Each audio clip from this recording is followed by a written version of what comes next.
the one and only Jason Borosky. How we doing? My friend, how are you?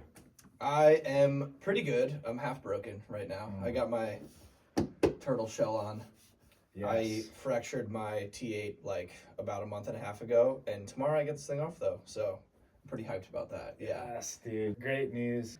You are the man behind the Ocotillo jump. There's some people, they commented, they timed your air. I think it was 4 seconds of hang time. Yeah, I put it into iMovie because like somebody else asked me like how long was it, and I put it into iMovie and it was 3.5 seconds. I remember filming it and you even pop out at the top of the screen. I was like, oh, zoom back. With that hit, you'd get to the top and you could tell where you were landing. Like even your first hit, you like got to the top and looked over at me because you probably knew where you were gonna land. Yeah, you're like, And like it felt that way every time, so I knew when I was that high up, like where I was probably gonna be, and I could tell it was some degree of tranny, but I didn't know how much. I knew I wasn't gonna die, but I knew it was probably gonna hurt. I couldn't tell. I was just like, it looks like he's dying, but you're so mellow. That had to be crazy for those kids that pulled up to like rad. Just out of nowhere watch like an accidental like huge air. It's so cool, like bringing your imagination to reality like that, and then, and like cheating hills too. Very All right, dude. Let's dive into this injury here. So I crashed filming for a video project that is going to be my next street part that I've been working on for the last like year and a half.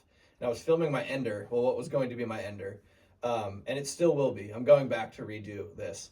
But I ended up tomahawking down a landing, and on one of the tomahawks, I kind of like, I guess my head hit or my neck hit or whatever. And I remember being like, okay, I've hit the ground, but like, I feel like I'm going to be fine. And then it just went to like black. And then I woke up kind of like in my car, just being like, what happened? And everybody was like, you crashed, run the way to the hospital. And I was like, okay. But apparently I got up and like walked into the car, and I was like kind of like fight or flight. Yeah, they were saying I was like a rabid dog. Like when they got over to me, they were like, you were just like really confused. And I was like, just, I want to just walk. I feel everything. Insane. I feel fine. And but I don't really remember having that conversation or anything. So then, gnarly. Yeah, get to the hospital. The hospital was like kind of hectic. We were filming the hospital. They were yelling at us for filming the hospital. And they were like, this can't get put out on the internet. We're like, all right, fine, you won't see it then. But like, we're still going to film it. I don't know. It must be like crazy. Some type of like HIPAA deal. But yeah, so got into the hospital, and I just thought that my ribs were broken and that like I punctured a lung because it was just hard to breathe. They told me that I like fractured my T8 and that I was going to transfer to another hospital. So I went to Loma Linda and then got there. And I think that like one of the doctors saw the footage, and I think that he was like, I need to scare this dude out of ever dirt biking again. How did the doctor even see the footage? We were throwing down with him, and it wasn't like our doctor. He was like a resident.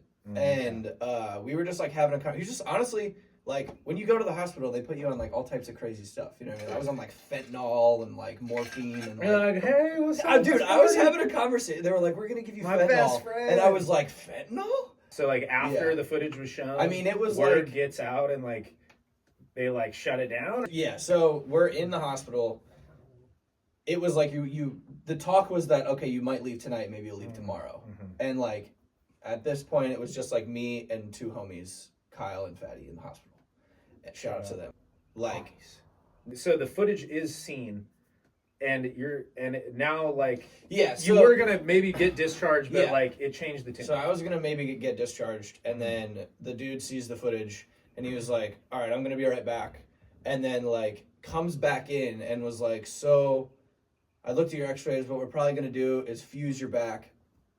And if you ever fall on your back again, you'll probably break your back because like the fused part will be stronger than the rest of your back. And then he was like, and today is like Sunday or Monday, and we're going to get the surgery on Friday, and if you move between now and Friday, you could paralyze yourself. So it was basically like you can never fall on your back again, and you can't move between now and Friday. So I'm like laying on my back completely still, just like, what the fuck? So luckily, my family comes out, and they got to talk to the surgeon at this point. And the surgeon, when speaking with my parents, was like, well, first we're going to do an MRI. And by the time that my parents get there, they had done the MRI, and he was like, your ligaments look good, so we're going to try to do no surgery, and as long as you can wear this back brace. My mom is like explaining it to like people that ask her about it as like, we're just glad he went to the hospital at this point because like I could have probably not gone and just had a fucked up vertebrae for the rest of my life. Dude. Thankfully, actually just like am healing this like the right way.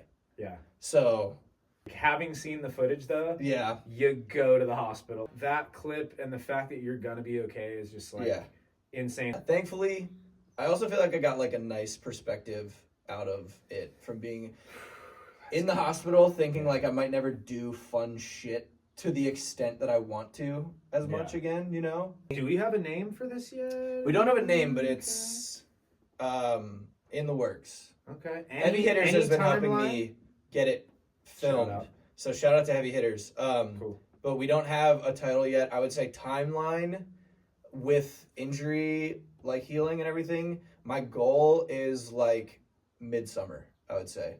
I still have, we're like probably 75 to 80% done. And which is a lot because we've been filming it for like a year and a half now, or about a year. And yeah. So sick. You're just like hitting your stride. Yeah. So I felt like moving out here was the stride for me, especially because like East Coast stuff's just smaller. Like even when I go home now to ride like free ride spots, things are just smaller, and that's not because people want to build smaller jumps. It's just the lay of the land. Like there's just not Where are you from? Opportunity. Pennsylvania. So I'm from Westchester, Pennsylvania, which is where Bam Margera's from. CKY. Yeah. So that definitely has had a strong influence in myself and like that Me whole too. area. No doubt. Yeah, I think they were like CKY was really the first thing in my opinion that like brought that to life. Respect. Yeah, Okay, so you're sure. from Westchester. Yeah. What trips me out is like once I met you and started riding with you, I was like, who is this dude? Because a lot of the people you meet, like some of the top free riders, badass dudes, but they have like heavy pedigree of racing and laps and seat time. How did you become such a savage? On the East Coast, you do sports with the seasons. So I was always doing like an organized sport because my family's not from the town that we grew up in. So that was like my way to meet people and like have friends. And then I would go home and by myself do like action sports, like skating and snowboarding. I skated a lot till I was like 13. And then I snowboarded a lot and was really into that until I like graduated college pretty much. So I would say that snowboarding is really like the influence as to like going big. Like my snowboard style is like go fast and try the scariest thing you could try. And I think that kind of like carried over into dirt biking. I always loved dirt biking the most out of like all of those things. Basically, I had an 80 till I was 18. When I graduated high school at 18, my parents got me a WR, and that was like my car. So I would just ride that to friends' houses and like do wheelies and shit, and like there's no jumps. So you got your chops in the streets. I got my chops literally in the streets, like just riding around doing wheelies. And then I got this, my great grandma died, and I had $2,000 in a bond from her, and this kid was selling a 450. So I bought that 450 and was like, wow, going from a WR. And I was able to do things that I'm like hyped on a WR. Like, You were I could like shredding jump it. into shit, I've seen some early like into a footage of wheelie. the Yeah, WR. that was like, if I were to try that now, it'd be so hard, you know. But it was like all it had, so it was like really willing it into existence. But like now, I got this 450, and that made me realize like, wow, dirt biking could be like a lot more fun if I'm just on the right equipment.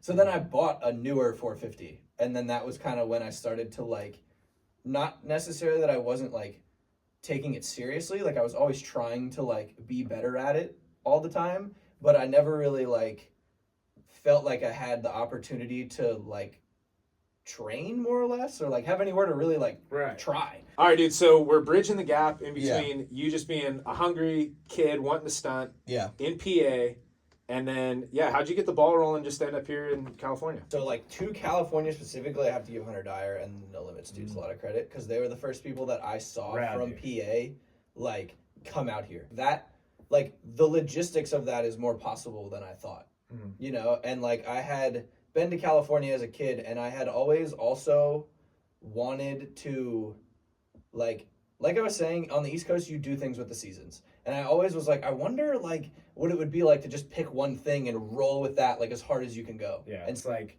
I'm honestly pumped to just have a form of expression to like dive into. You kind of work that into free ride motocross. Yeah, so like I always was doing that through videos. If you like go back on my Instagram, there's just videos of like hijinks. That's all it is. It's just like people doing funny shit or like random stuff. And I liked that and had a lot of fun feeling like that even when you'd go to the bar or wherever, like something could be happening that's worth like making a project out of or a video out of or something. Sure. And I was like, well, what do I have the most fun doing? And it's dirt biking, and I would do that all the time. So then I was like, I want to try to make this be like what I do all the time. And my homie Kyle Walsh and a bunch of our skate homies moved out here well before I did. And I was in PA kind of trying to do the dirt bike thing in Pennsylvania. Like once I realized I wanted to like film stuff around specifically just dirt biking, like that's what I was going to focus on. I realized how hard it was to do in Pennsylvania. And I was just like talking to Kyle at a party, and he was like, you should just go to California. And I was like, yeah, I should. And that was like as much as like I kind of really needed. We drove out here, got a place like fully in the hood. We lived next to a crack house. Affordable? There was no comfort. Yeah. And there still is not a whole ton of comfort, but I like that because the whole deal of what I'm trying to do, it doesn't like involve being comfortable anyways. Yeah. You know what I'm trying to grow, and growth is uncomfortable. Yeah. So like, it's just fine. Great attitude. All right, dude, I appreciate everything you're doing. I think you are like one of my spirit animals. And, thank you. Dude, I think you really are an inspirational dude for basically any kid who thinks they can maybe do something. Yeah. You know, like just do it. Go out and do it. So yeah, I have no reason to have tried this. No one told me to do this. This is just you can maybe do shit. Yeah, I don't know. Cool. All right, Jason Borosky. Thank you. You the man. You too. Thanks. All right. Later, folks. Later.